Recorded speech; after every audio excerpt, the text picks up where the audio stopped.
Bugünkü açıq dərsimizə başlayırıq. Buyurun. Diqqətiniz məndə olsun.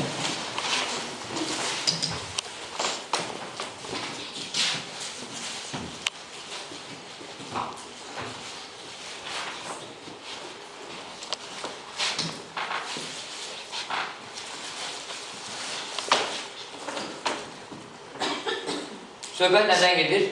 Düzaqlı var. 215 nömrəli məktəb, Mustafa İbtavad Zamanşinoğlu. Diqqətlə qulaq asın uşaqlar. Dərsə başlamamışdan əvvəl, yeni dərsə başlamamışdan öncə bəzi mühüm faktları yadımıza salaq.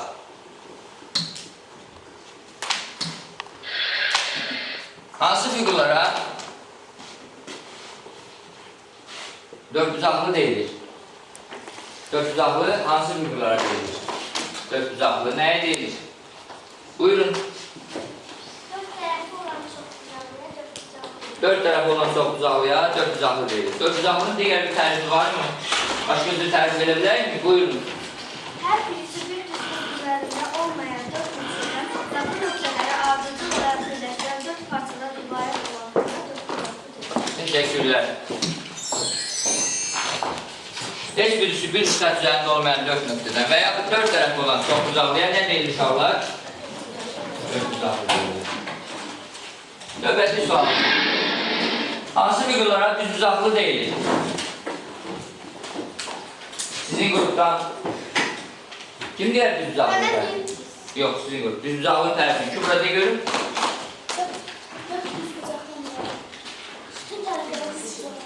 Tərəflər düzbucaq olmaz. Bütün bucaqları düzbucaq olan paralelograma düzbucaqlı deyilir. Düzbucaqlının başqa bir tərifi də var. Hansı dörd bucaqlıya düzbucaqlı demək olar? Hansı dörd bucaqlıya düzbucaqlı deyilir? Buyur. Bütün bucaqlar 90 dərəcə olan paralelograma düzbucaqlı deyilir. Yaxşı, hansı dörd bucaqlıya düzbucaqlı demək olar? Hansı dörd bucaqlıya düzbucaqlı deyilir? Bütün bucaqları düzbucaq olan dörd bucaqlıya düzbucaqlı deyilir. Bütün bucaqları düzbucaq olan dörd bucaqlı düzbucaqlı adlanır. Düzbucaqlının neçə tərif oldu? İki tərif. Hansı paralelograma düzbucaqlı deyilir? Tərəfləri yoxsa bucaqları? Bütün bucaqları düzbucaq olan düzbucaqlı deyilir. Və yaxud bütün bucaqları düzbucaq olan dörd bucaqlı nə adlanır? Düzbucaqlı. Növbəti sual. Hansı fiqurlara kvadrat deyilir? Kvadrat hansı fiqurlara deyilir? Kvadrat nəyə deyilir? Bilmirsiniz? De buyur. Bütün bucaqlara 90 dərəcə olan bomba kvadrat deyilir. Bəs hansı düzbucaqlıya kvadrat deyilir? Buyur. Tərəfləri bərabər olan düzbucaqlıya kvadrat deyilir. Tərəfləri bərabər olan düzbucaqlıya kvadrat deyilir. Əyləş, təşəkkürlər. Bütün tərəfləri bərabər olan düzbucaqlı nə adlanır? Kvadrat adlanır. Lövhədə fiqurlar görürsünüz. Düz deyil uşaqlar. Fiqurlar görürsünüz. Diqqətlə baxın. Dörd bucaqlılar seçmək lazımdır. Tərifini dediniz. Bəlkə biraz yaxşı, bəlkə biraz pis. Qruplarımız var. Piramida qrupu, silindir qrupu, prizma qrupu, konus qrupu. Dörd bucaqları seçə bilərsiniz. Buyurun seçin. Aktiv olun biraz. Seçənməzsə dörd bucaqları. Seç. Birinci, ikinci, siz baxın öz fikirlərinizi deyin. Sakit yerdən danışmayın, özü desin. Bəli. Altıncısı. Aha. Əyləş. Sekizincisi. Aha. Onuncusu. Aha.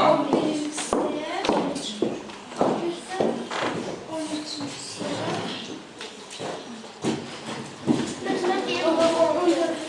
Sonra devam et. Düzbucaqlı. Biraz böyükəm daha keçsək. Aha.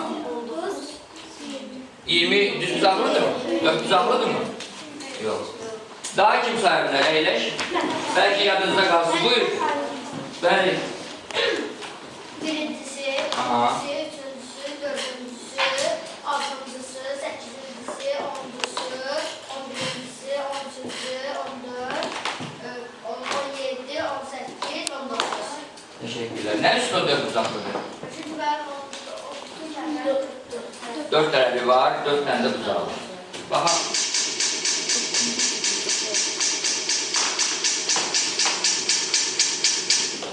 Doğru söylediler yoksa yalan söylediler? Doğru söylediler. Növbəti suala gidelim. Kvadratlar. Diqqətlə baxın, kvadratları seçin. Buyur Nərgiz. Altıncısı. Biraz diqqətlə baxın. Ha? 10'uncusu. Başka var mı kvadrat? Evet. Düz mü taxtı uşaqlar? Bəli, təşəkkürlər. Düz bucaqlar. Sənlə buyur. Üçüncüsü. 13'üncüsü, 8'inci. Sən ardıcılığı pozma, ardıcılıqla tax. 3'üncüsü. Aha. Sonra 8'incisi. 8'inci. 13'üncü. Ha, say, yaxşı yox. Sonra Düz bucaqları seçirsən yəni sən. 17. Aha. Bir dənə də 18. Diqqətlə bir də say. Düz bucaqlar. Birinci düz bucaqlıdır. Bir də say. Ben 3, Aha. 3, 8, 18, 8 düz bucaqlı dedin. 8 nə üçün düz bucaqlı? Düz bucaqlı mı 8? Əyləş diqqət. Buyur sana. Sən sana. 3, 6, Aha. 10, Aha. 3, 6, 10, 13, Bəli. 17, 17, 18. Düz saydım uşaqlar. 3, 6, 10, 13, 17, 18. Sen buna neden düz bucaqlı dedin? Bu bucaqlar düz bucaqlı mı bunlar? Düz bucaq değil. Növbəti. Düz bucaqlı və kvadrat haqqında olan xassələrdən hansı doğrudur? Tələsmin, düz bucaqlının qarşı tərəfləri bərabərdir. Sizin qrup? Bəli? Doğru cavab verək gələk. Elə mi? Düz bucaqlının bütün tərəfləri bərabərdir. Əlinizi qaldırın, qrupla cavab verin. Hər bir düz bucaqlı kvadratdır. Diqqətli olun. Hər bir düz bucaqlı kvadratdır. Ziyad. Basın iştirak eləmə. Hər bir düz bucaqlı kvadratdır mı? Necə cavab verə bilərsən? Xeyr. Başa düşdük. Ayten, hər bir düz bucaqlı kvadratdır. Bəli dedim. Reşad buyur, hər bir düz bucaqlı kvadratdır. Bəli dedi sən də. Buyur alış. Xeyr. 2 bəli, 2 xeyr. Xeyr nə şər arasında qaldıq. Buyur. Hər bir düz bucaqlı kvadratdır. Hələlik xeyr şərə qalib gəlir. Buyur. Bəli, hər bir düz bucaqlı kvadratdır. Hər bir düz. Kvadrat nəyə deyilir? Əyləşin. Bütün tərəfləri bərabər olan düz bucaqlıya kvadrat deyilir. Onda düz bucaq hər bir kvadrat, hər bir düz bucaqlı kvadrat olur. Xeyr. Hər bir düz bucaqlı kvadratdır. Düzdür, düz deyil. Əlbəttə xeyr. Hər bir kvadrat düz bucaqlıdır. Kvadrat nəyə deyilir? Buyur. Tərəfləri bərabər olan düz bucaqlı. Tərəfləri bərabər olan düz bucaqlıya kvadrat deyilir. Düzdür, tamamilə doğrudur. İndi hər bir kvadrat düz bucaqlıdır. Düz bucaqlıya kvadrat deyilirsə, deməli, hər bir kvadrat nədir? Düz bucaqlıdır. Hər bir düz bucaqlı kvadratdır mı? Xeyr. Kvadratın qarşı tərəfləri bərabərdir. Başa düşdüm. Kvadratın bütün tərəfləri bərabər. Başa düşdüm. Kvadratın cəmi bir tərəfi var. Neçədən?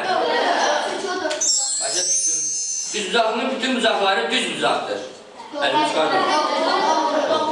Düz bucaqlının bütün bucaqları düz bucaqdır. Sən paralelogramı göstərsən dedin düz bucaqlıdır. Kvadratın bucaqları 60 dərəcə bərabər.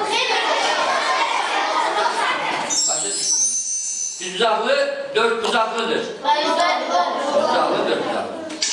Diqqətlə baxın, doğru və saf cavabları görəcəksiniz.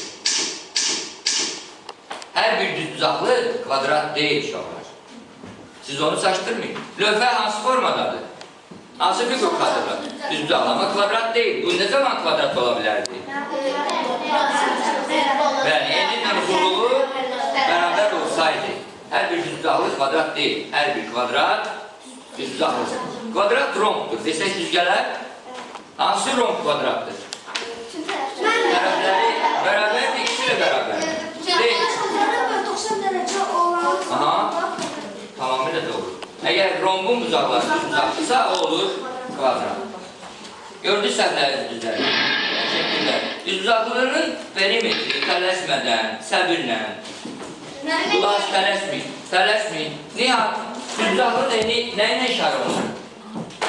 Hansı hərflə işarə olunur? B hərfi. Uzunluğu nə ilə işarə olunur? Onda perimetri tapmaq üçün nə etmək lazım? A üstə gəl, B vuraq ki. Yəni, düzgün söylədi. Peninlə uzunluğunu toplayıb, siyah olmaq. Bax. Əyləş.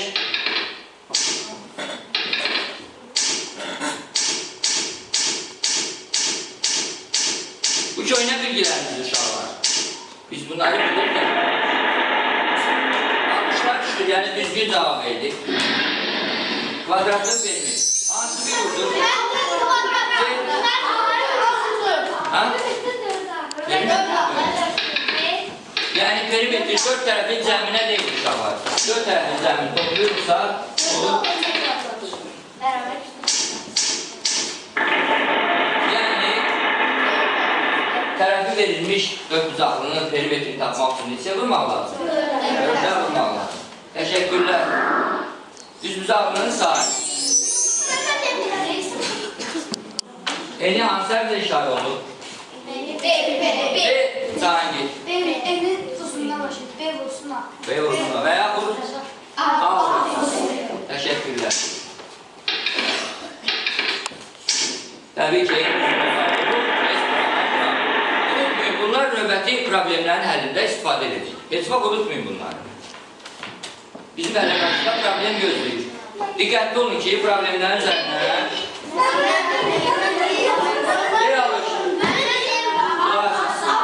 Alışın A yəni başa düşdünüz.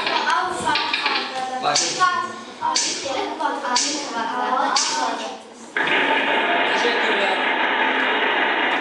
Növbəti mənlə edəcək. Uşaqlar, baxın, oxuyun. Aşağıdakı figurlardan hansı müstəvi, hansı fəza figur? Əvvəlcə tələsməyin. Yox, tələsməyin. Əvvəlcə izah edin mənə görüm ki, fəza figuruyla müstəvi figurun hansı fərqləri? Deyib buyurun. Müstəvi figurların lövhədə yerləşdirir. Bütün nöqtələr lövhədə yerləşir. Yəni müstəvi üzərində yerləşir. Amma fəza figurların bütün nöqtələri müstəvi üzərində yerləşmir. Demək istəyir ki, bu fəza figuru. Baxın, bütün nöqtələri müstəvi üzərində yerləşmir. Amma müstəvi figurlar hansılardır? Düzbucaqlıqdakı romb kvadrat, onların bütün nöqtələri nə üzərində yerləşir? Fəza figurlarının, müstəvi figurlardan daha bir fərqi. Demək istəyirsən, sizlə yerləşir. Təşekkür. Fəza figurlar tutulur. Yəni həcmə var. Yalnız müstəvi figurlar. Nəsə demək istəyirsən, buyurun. Hansılar müstəvi figurlardır? Əvvəlcə başlayaq müstəvi figurlardır. Buyur, yaş, qulaq asın. 1'dir, 7'dir, 8'dir, 9'dur. Belki yadından ne seçildi? 1, 3, 7, 8, 9. Üç söyledi yoksa belki müstəvi figurdur. Tələsmin dostlar. Nihat say. 4'dür, 5'dir, 6'dır, 10'dur. Teşekkürler. Eylesin.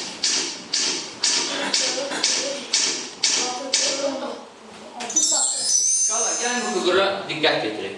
Sizce hansı figur olabilir bu? Düzbucaqlı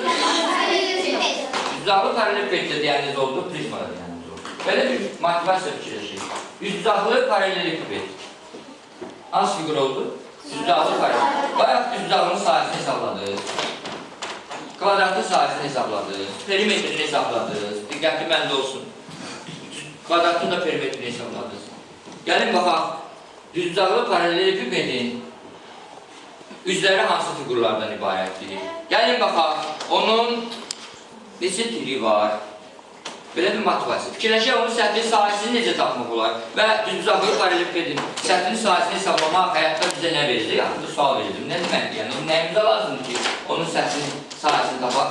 Təbii ki, sizi köməkliyirsiniz. Siz tədqiqatı aparmasanız, mənə də kömək edərsiniz. Amma şərtlədik, düzcaqlı paraleliped.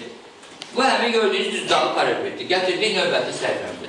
Təbii ki, bunu görünməyən tərəflər də var. Düzdür uşaqlar? Biz görmədiyimiz tərəfləri görə bilərik. Gördük görünməyən üzlərini, tillərini. Görə bildik də, neçə dili var? 12 dili var. Neçə təpə nöqtəsi var?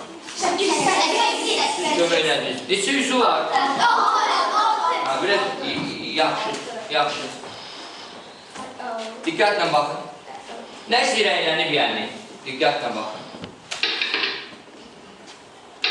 Tanış olaq üzləri ilə.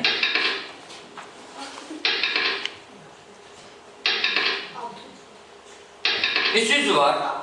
6. Paralelipedin 6 üzü var. Uşaqlar, üzü var, 6 üzü var. Amma onların üzləri arasında bulunluq da var. Kongruent olanları da var. Bəli, Ayten, bu nəsə demək? Yuxarıdakı A, B ilə. Yəni, qırmızı rəngdə olan, belə deyək. Qırmızı üzlər. Yaxşı, bir dəqiqə, bu figur hansı figurdur? A, B. Yox, hansı figurdur yəni? Düzcaqlı. Təşəkkürlər. Düzcaqlı. Amma nə formasını görsənir? Paralelgram formasını görsənir. Yəni, başa düşdük ki, onlar düzcaqlı. Qırmızı üzlər bir-birindən kongruentdir mi, yoxsa deyilmi? Bir də yaşıl tərəf. Yaşıl üzlər olar, tərəflər olmaz. Yaşıl üzlər kongruent. Daha hansı? Mavi. Başa düşdüm. Deməli, mavi üzlər, göstərə bilərsən onları? Hansı üzlər kongruentdir bir-birinə? Gələ göstər. Əlinlə göstər. Qırmızı rənglər kongruentdir, yaşıl rənglər kongruentdir, bir mavi rənglər. Bəli. Neçə üzü var? 6. Əyləş.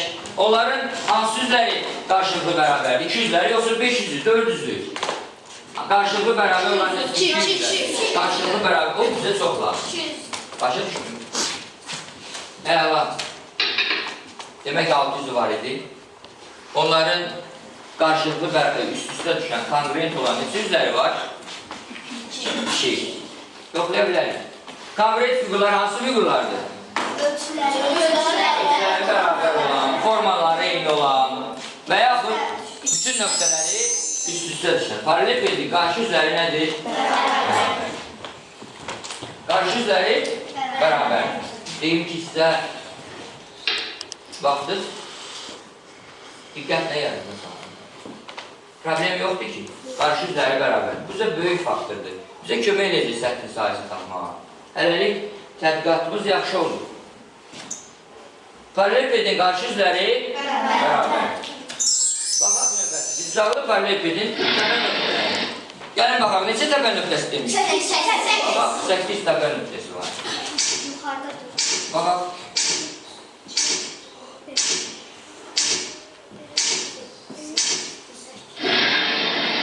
Cəmi 8 təpə nöqtəsi var. Göstərə bilərsiniz təpə nöqtələrini. Yəni, figurun üzərində. Ki, buraya gəl göstər. Gəl göstər. Göstər təpə nöqtələrini. Aha. Aha, sonra tillərini göstər. Tillərini. Ay, sağ ol. Aha. Təşəkkür, əyləş. Əyləş. Başa düşün. Diqqətlə qulaq asın uşaqlar. Adlandıra bilərik. M, F, G, N, bir də S, A, B, D. Düzcaqlı paraleliped. Diqqətlə bax. Sizə söhbət nədən gedəcək? Söhbət tillərindən. Aha. Görürsünüz bu hansı dildir? Yani düzlüğü paralellerin ne olabilir? Yok ne olabilir yani? Uzunluğu mu eni mi hündürlüğü mü? Sefer bir söz ne? Ha? Uzunluğu. Bəs bu hansıdır? Bəs bu hansıdır? Hərəsindən neçə dənə? Sayın görün neçə dənə hərəsindən? 4 dənə. Hərəsindən 4 dənə. Neçə hündürlüyü var?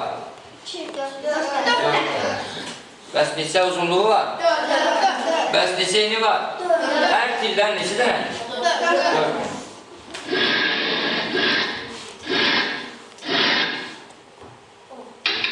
Uzunluq nə ilə işarət edir? A'dan neçə dənədir? 4. Yəni 4 uzunluğu pini var. Başa düşdünüz?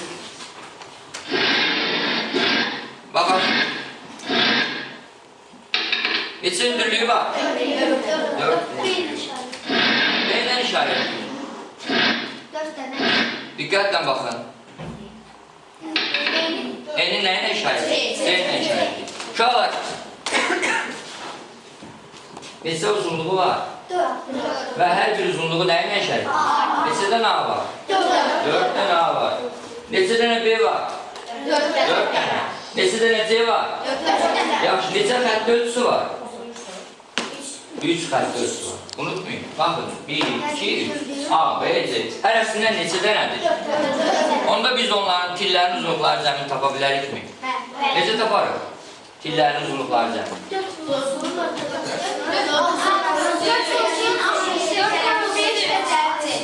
Çünki neçə dənə A var idi? Neçə dənə B var idi?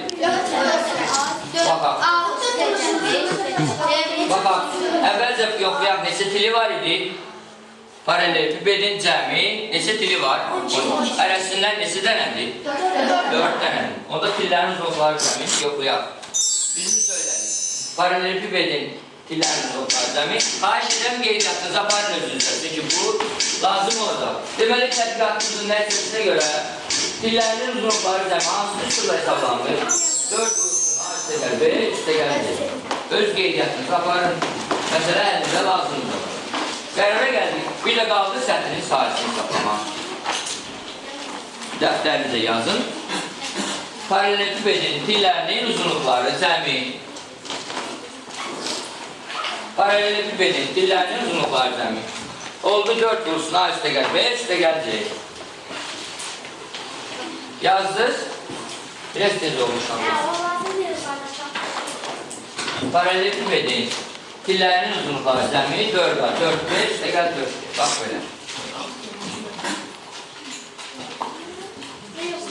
Yazdınız uşaqlar.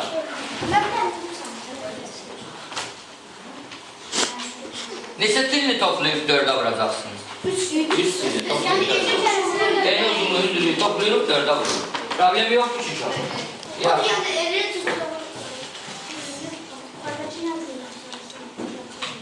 Əsas düsturumuz lazım uşaqlar. 4 vurursun A üstəgəl B, üstəgəl C. Qərara gəldik yəni. Növbəti yazdınız. İndi baxın diqqətlə.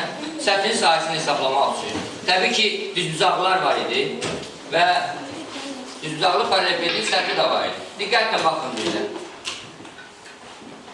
Bu düzbucaqlıdır. Düzbucaqlının sahəsini tapmaq üçün nə edirdik bayaqlarsa? Elini uzundan vurur. Onda Günay, bu düzbucaqlının sahəsi nəyə bərabərdir?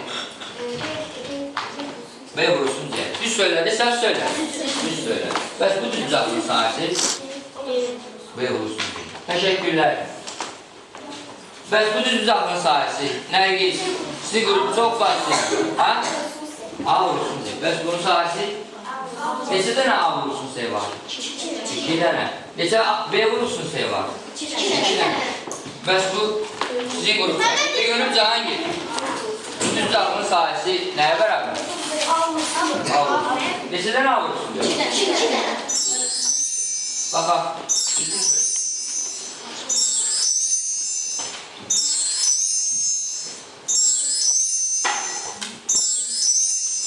Neçə B'si var?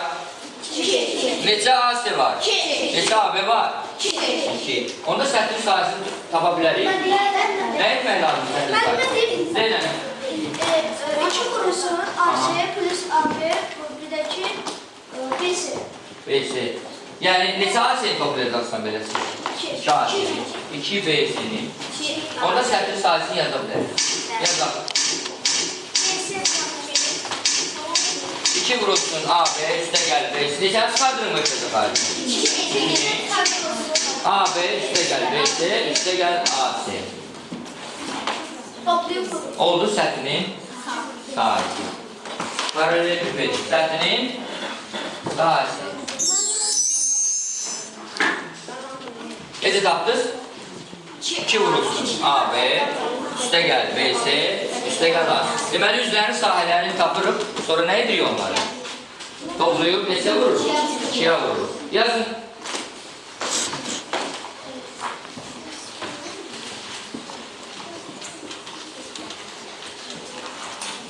AB üstə gəl BC, üstə gəl AC. Yazırsan sənə? Yoxsa əzbərlədin? Mən əzbərlədim. Başa düşdüm. İndi tədqiqatınızı aparanda da diqqətli olun ki, çalışmalarınızda öz bilincinizi nümayiş edin. Silib. 2 vurulsun AB, üstə gəl BC, üstə gəl AC. Bu nəyin düsturuydu? Nəyi? Səsinin sahəsi. Kuba baxaq uşaqlar. Kubun neçə yüzü var? 6. Kuba baxaq uşaqlar. Kubun neçə yüzü var? 6. Kub düzbucaqlı paralelipedin xüsusi bir növüdür. Onun bütün ölçüləri bir-birinə nədir? Düzləri də bərabərdir, dilləri də bərabərdir. Sətrin sahəsinə baxaq. Kubun da, yəni kub xüsusi olaraq düzbucaqlı paralelipedin özəl bir növüdür, yəni. Bütün üzləri bir-birinə bərabərdir. Diqqətlə baxın. Neçə yüzü var? 6 yüzü var. Əgər kilini A ilə işarət etsək, tutaq deyirəm. Onda bunun sahəsi nə olacaq? 6. O killəri bunun sahəsi nə olacaq əgər kilini A ilə işarət etsək? Sahəsi, kvadratın sahəsini yazılır. A-nın kvadratı. Neçədən A kvadrat olacaq? 6 dənə. Deməli, kubun sətrin sahəsi nə olacaq uşaqlar? Neçədən A kvadrat oldu? 6 dənə. Deməli, sətrin sahəsi 6 dənə. Problem var? Yox. Təşəkkürlər. Uşaqlar, gəlin mən sizə məsələ təqdim edim. Qruplarınızı ayıraq, konus qrupuna, sonra ayırdığımız, yəni piramida qrupuna. Bu olsun sizin məsələniz. Bu olsun sizin məsələniz, silindir qrupuna. Nərgiz piramida qrupu. Diqqətlə hesablayın. Prizma qrupu. Məsələ ekrandadır, diqqətlə baxın.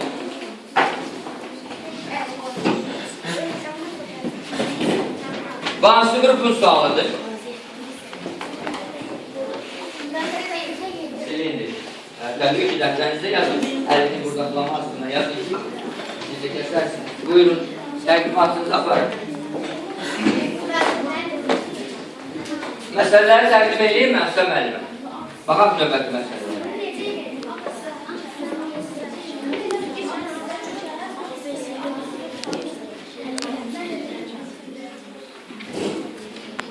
Üzlərin bərabər sətlərini tapmaq üçün, yəni sahələri. Sətrin sahəsi deyəndə ki, burada təyin edəsinlər ki, digər üzünün sahəsini necə tapmaq olar. Yəni onların üzlərin bərabər olan. O birisi, yəni 4 qrupu sualıdır.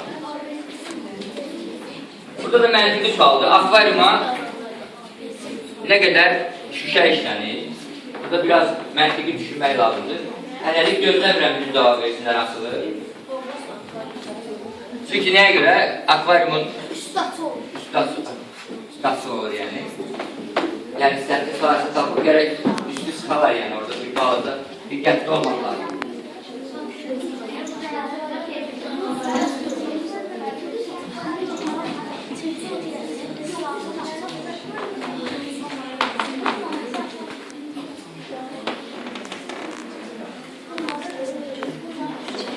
Türlerini yazın deyir. ABC'de üzünün türlerini yazın. Yani A, B, B, Y. 4 tili var değil mi sana? Deyir, türlerini yazın. Beraber lazım deyir, 4 tili varsa yazmalısın. A, B, M, A. Başa düşürsən, türlerini yaz da. Yaz, köməyi bir-bir. O hesabıyla değil mi? Ölçüsü neçədir bunun? 5, 3, 8, 10 yerini yazın. 4'ü vuracaksın onların neyine? Cəmçəyine. 2'ni de vuracaksın kombinasyon. Yazın. Yazın yoxlayın, qorxmayın. Prizma qrupu, hadi sən demə. Ne etmək istiyorsun? Düsturum var mı yani? Bırak abi, hepsini kadar. Deməli, ölçülərim var. Bunun səhvizahı satmalarını. Biraz üst edeyim. Bakın üst edeyim. Ha, üzerine sonra. Veriyorum.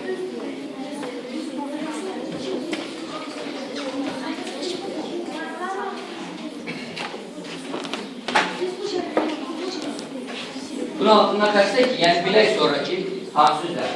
Əslən mənim, biz dərsə hazırlaşmamışıq. Belə deyək ki, bəlkə nə siz eləmədik. Bəli, eksklüziv çəkmişdi, yəni mən xoşlamadım da biz xalqım. Yox, getməyim, yəni təqdimat uşaqlar təqdimat eləsinlər. Qonaq da olur.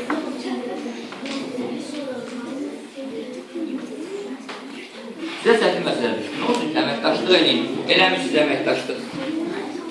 Düz versən, səsk eləmə də. Uşaqlarla birlikdə əməkdaşlıq eləyəcək.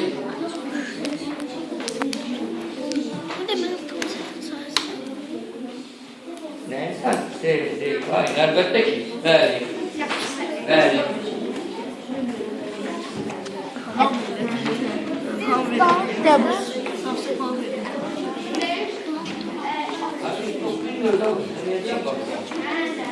Burada yazdı. Lamastırma burada yazdı. Orada yazdı. İki tercümanla var arada. Beraber mesela.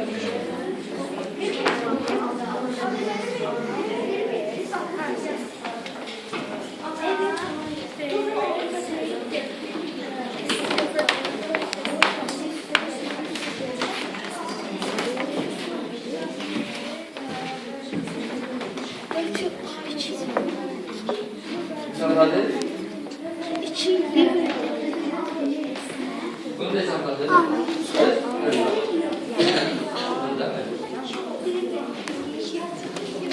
Sen bu tarif yapamazsın. Elde işte var mı? Ne geldi? Ne geldi? Ne geldi? Sonra tersten işte var mı?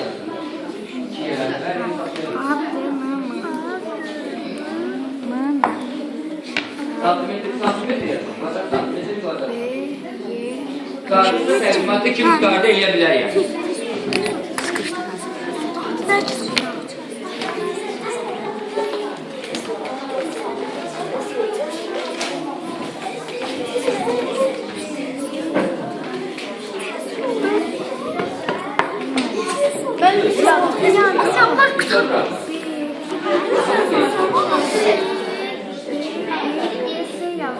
Kardeş təqdimatınızda elə bilərsiniz. Hansı qrupun nümayəndəsidir? Piramida qrupu. Bu izahatı belə. Bir də qulaq asın uşaqlar. Bir də qulaq asın. Əyləşin. Hansı qrupun nümayəndəsidir? Piramida qrupu. Qulaq asırsınız. Başa düşdüm, tələsməyin. Başa düşdüm, tələsməyin. Piramida qrupu təqdimat aparır. Qulaq asaq, sonra növbəti tədqiqatınızı apararsınız. Buyurun.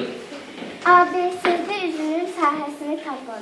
S bərabərdir 3 vur 12 bərabərdir 36 kvadrat santimetr. AB üzünün peşəsini tapın. Ona görə də P bərabərdir 2 vur 500 Qulaq asın. X bərabərdir 16 santimetr. Bu üzlər nədən ibarətdir? Hansı fiqurlar idi üzlər? Üzlər olan kızları təmsil edilir. 35-15 kvadrat santim. Aha. Ve eski ürünün tekniğini tapın. T beraber 2 vur. 12 5 beraber 35. Təşəkkürlər. Ben basın sözüm mü? Yox, qalsın. Qalsın. Sizin qrup hansı qrupuydu? Piramida qrupu.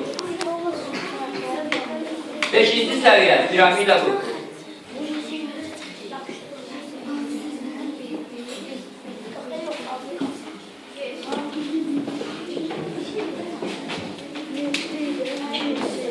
Fərqiniz?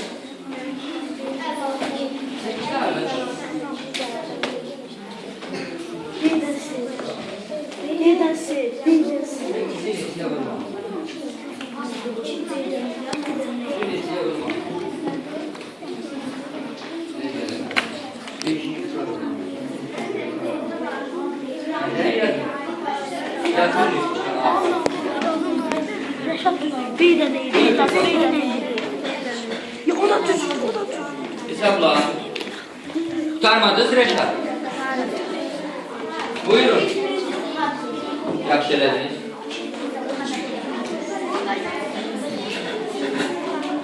Tutardınız. Buyurun. Yaz da onda yaz. Yazmırsan.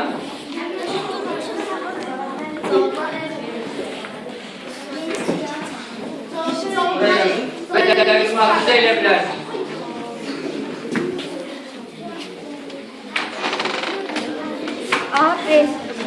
A, B, C, D. Hansı grupsan? Konuş, diqqətlə qulaq asın. Qulaq asın. Qulaq asın. Qulaq asın. A, B, C, D özünün dillərini Qulaq asın. Qulaq asın təqdimatını aparsın. Buyurun. A, B, C, D özünün Dillərini yazın. Aha. A, B. Doğrudur. A, D. Doğrudur. D, C. Doğrudur. D, C. Doğrudur. Buyur. C, D, N, K özünün təpə nöqtələrini yaz. Aha. C, D, A, B. S, D. C, D, A, B. Hansı üzün? S, D, N, K. Ne yazmışsan bura? Hansı təpələrdir? Gör S, D, N, K. Təqdimatı bu düzgün apar. Bura ne yazmışsan? Göster S, D, N, K. S, D, N, K. Doğrudur. Sonra N, Y, K, N özünün beraber olan özünü göstər. beraber olan üzünü göster. Bəli. A, B, C, D. Doğrudur. Sonra A, M pilinə beraber olan silləri göstərir. B, Y. B, Y. Sonra hansı ola bildi? Neçədən bərabər tilləri var? 4 dənə. S, K, D, N. Sonra nə? A, M. Yaxşı təqdimat aparmadın. Ona görə 3-cü səviyyədə qiymətləndirir. Buyurun, hazırsınız. Təqdimatınızı edə bilərsiniz. Qulaq asın diqqətlə.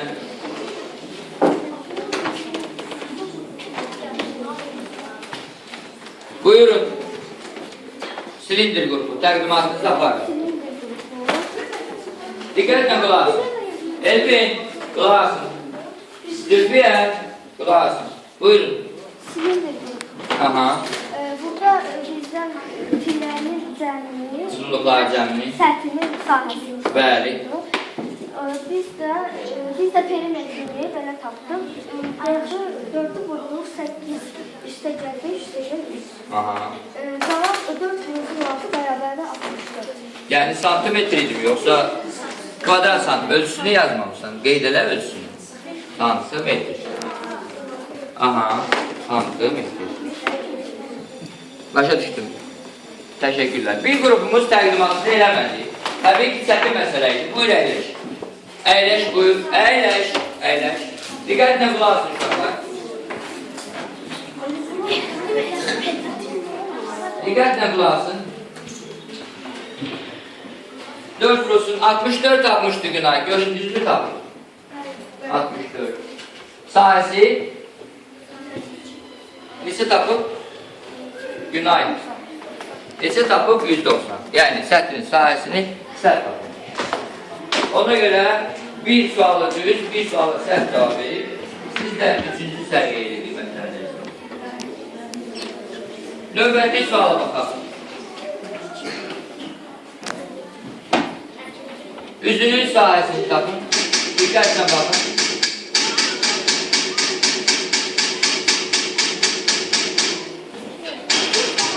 Diqqətlə baxın.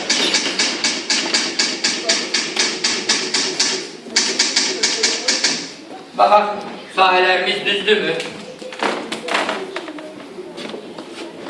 Sahələrimiz düzdürmü? 36 kvadrat santimetr, 16 santimetr, 15 kvadrat santimetr, 34 santimetr.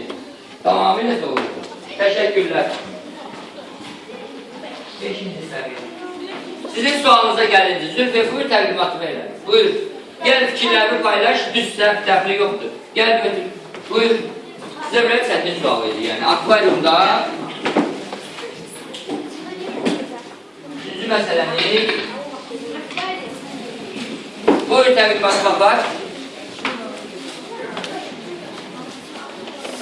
Nə etməlidir? Əsas məsələnin məğzini denən buyur.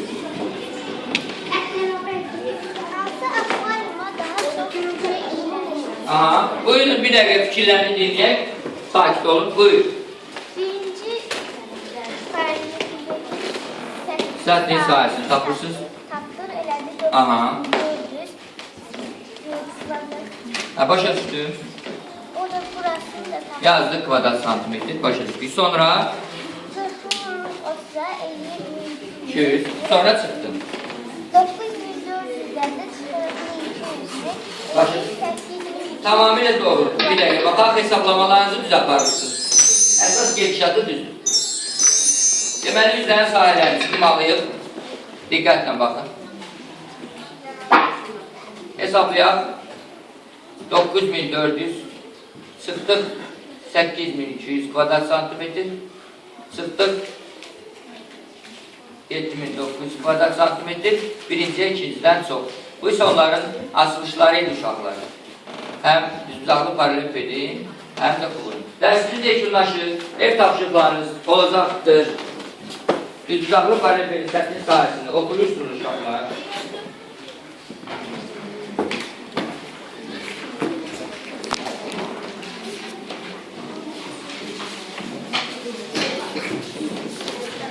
Və səhifə 130 çalışmaları edirsiniz evdə, həll edərsiniz. Təşəkkür edirəm, bəli kitabdan. Qonaqlara da minnətlər edirəm. Niyə öyle bilmirəm, necə alındı, yaşandı, üstəmişdir. Hər halda yəni hazırlıqsız idilər. Özüm də deməmişdim özlərində ki, şablonunu xoşlamırdım. Biraz belə olanlar günah olur. Səhvimiz, düzümüz, nətər oldu, təbii olsun. Təşəkkürlər. Piramid haqqında bir balaca məlumat var. Bəlkə ona baxaq, sonra dərsiniz yekunlar. Olar yəni. Uşaqlar, təzad figurları ümumiyyətlə maraqlıdır. Uşaqlar məndən xahiş eləmişdilər. Ben gedirsək, gedilməsək də bir dənə qulaq asın. Müxtəlif mistik və ya həqiqətə yaxın olmayan fərziyyələrin irəli sürülməsi bir tərəfdən bu abidə ilə bağlı elm adamlarının Söhbət piramidadan gelir. bilmədiyini göstərməyə yanaşı, ikinci bir tərəfdən onun öz sirrini və qüdrətini hələ də insanlara təqdim etmək niyyətində olmadığını açıq-aşkar şəkildə göstərir. Misirlilərin bütün anlayışlar haqqında öz hierogliflərində söylədiyi fikirlər bir tərəfdən onlarda təfəkkürün yüksək səviyyədə inkişaf edərək tərəqqi həddinin yüksəldiyini göstərməyə yanaşı, eyni zamanda ilhamların sirdə qalması üçün əməlli başlı dəridən qabıqdan çıxdıqlarını da nümayiş edilir.